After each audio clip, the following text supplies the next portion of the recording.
Ready to play, 15 games ready to pick, one show ready to do it. It's TA from LA. So far, so good on Sunday. It's the Bucks and the Rams, the champs and the challengers. It's the game of the week. Who wins it and how do they do it?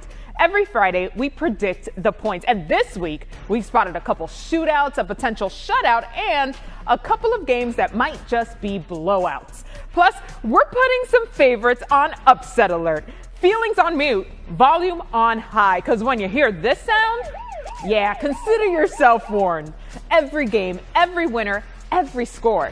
This is where you get Friday answers to Sunday questions. This is NFL Total Access.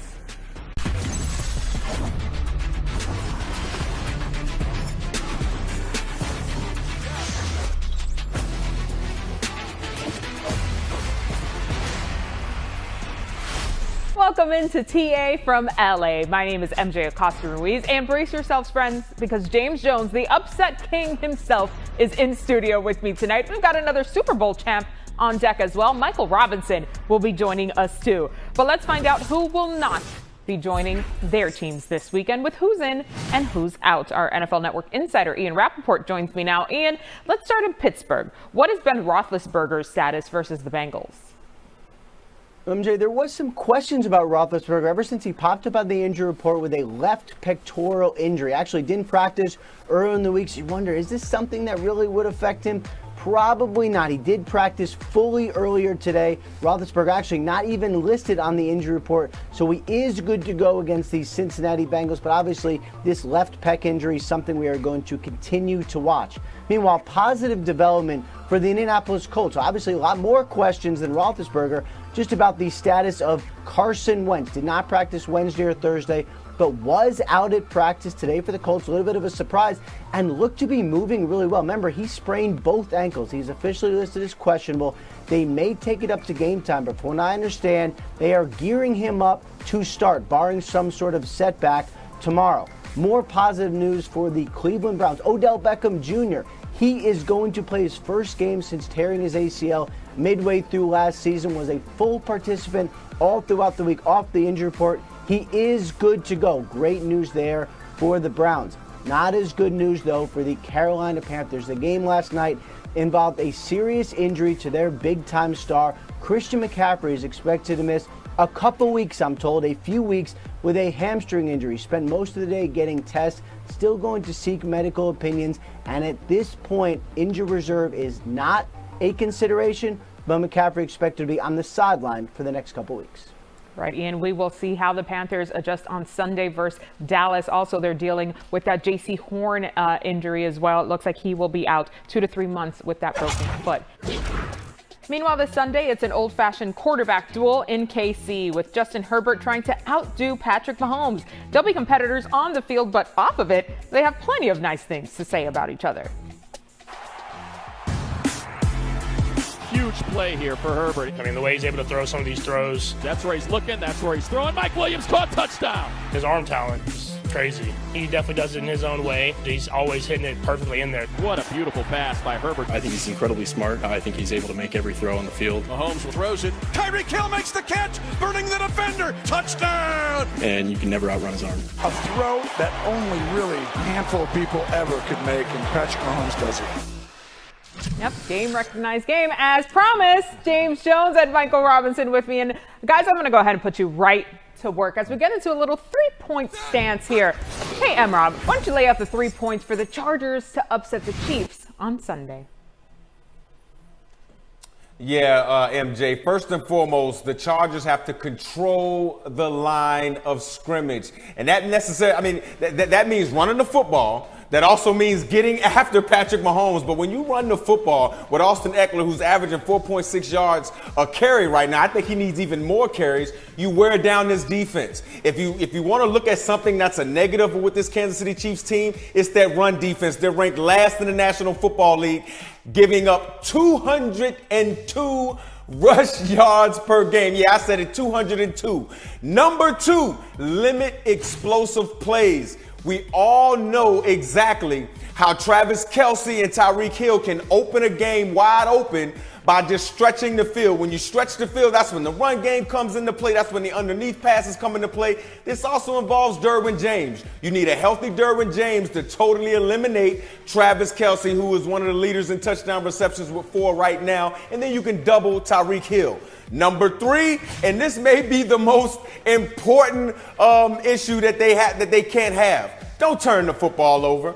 Please don't do that. Do not give Patrick Mahomes extra possessions. Don't give him extra times to see the defense. Andy Reid and Eric Bieniemy extra chances to see your defense so that they can exploit it. So if they can get those 3 things accomplished, JJ and MJ, I think they can pull off the upset.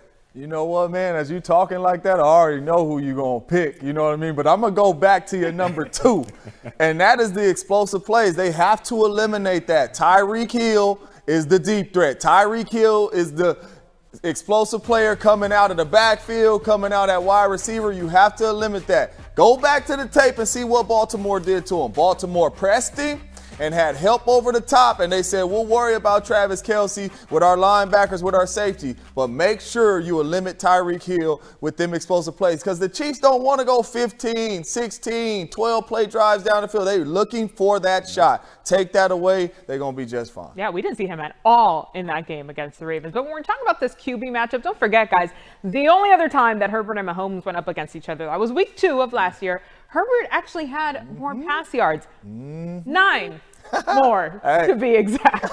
But beautiful new home in Los Angeles. It's a new studio era for us and a new QB era for the Saints and Patriots. In a lockdown defensive performance against the Jets last week, fellas, the Patriots had 4 picks. Rob, will they conjure up a repeat performance in week 3 against Jameis Winston?